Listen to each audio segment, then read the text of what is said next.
झाडू का भी आना जाएगा? ठीक आहे ये ना त्याला मी सांगून ठेवत होतं ड्युटी तुझी फुल टाईमची आहे हाफ टाईम नाही आहे. सामानसुद्धा आलेलं आहे सगळं आणि महाराजसुद्धा आलेले आहेत आणि खास काय आहे आमच्या घरी तर आहे वास्तुपूजन.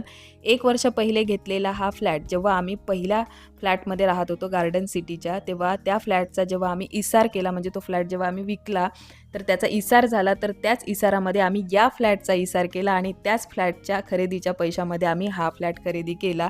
आणि 1 वर्ष पहिलेच आम्ही हा फ्लॅट घेतला होता. बट झालं असं की 1 वर्षापासून वास्तुपूजन करायचं आणि वास्तुपूजनच राहून जात होतं. 2दा तारीख आम्ही काढलेली आणि दोन्हीदा आम्हाला वास्तुपूजन कॅन्सल करावं लागलं, कारण रिझन होतं की घरी डेथ झाली त्याच्यामुळं. आता 3ऱ्यांदा सुद्धा आम्ही वास्तुपूजनाची ही तारीख काढली होती आणि आम्हाला खूप धाकधूक होती होणार की नाही अशी म्हणून.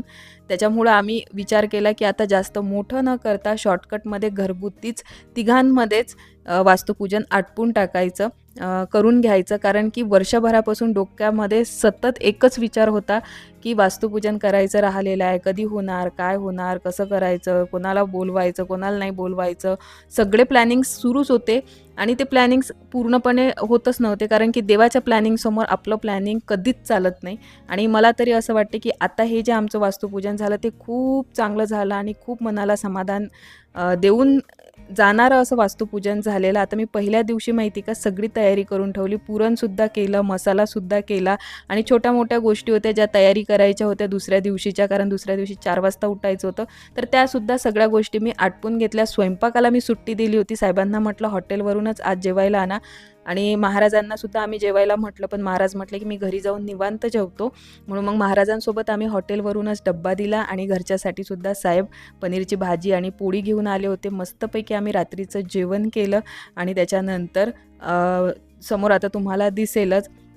आता खूप जणांना असं वाटते की बा आम्हाला बोलवलं नाही, तर हे कारण आहे की आम्ही कोणालाच न बोलवता फक्त चौघांमध्येच हे वास्तुशांती केलेली आहे. आणि तुम्ही जर चॅनलवर नवीन असाल तर सबस्क्राईब करून ठेवा, कारण उद्या वास्तुशांतीचा व्हिडिओसुद्धा येणार आहे आणि तुमच्या खूप सगळ्या प्रश्नांची उत्तरंसुद्धा मी तुम्हाला त्यामध्ये देणार आहे. हा व्हिडिओ आवडला तर प्लीज सबस्क्राईब करा. बकलावा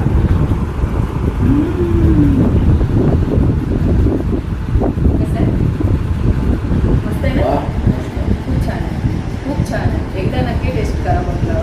आणि इकडे आदेश हे बघा, हे ज्या दिसत आहे ना तुम्हाला, हे सगळे बकलावाच्या वेगवेगळ्या व्हेरायटीज आहेत. यामधलं तुम्ही कोणतंही कोणतंही तुम्ही घेऊ शकता. बट आम्ही ना सगळ्या व्हेरायटी घेतल्या याच्यासाठी की कोणत्या याची चांगली टेस्ट लागते याच्यासाठी. सगळ्या हे बघा, हे गुलाबाच्या पाकळ्यांचे आहे, तर सगळ्यात छान आहे. हे घेतले आहे आम्ही रघुवीर मधून. येस, अमरावती इथे रघुवीर इथून. आणि खूप टेस्टी आहे, म्हणजे मला वाटलं नव्हतं एवढा टेस्टी असणार म्हणून. मला असं वाटत होतं की तानिया मित्तल उगीच खूप जास्त हे करत आहे, प्रमोशन करत आहे. बट खाल्ल्यानंतर समजलं खरंच खूप अप्रतिम आहे.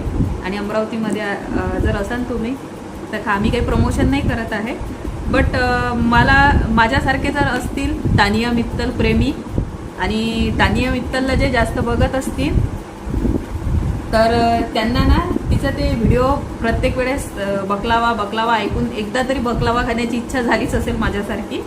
आणि फायनली मी बकलावा खाल्ला आणि खूप छान आहे. और आप बताइए कैसा है.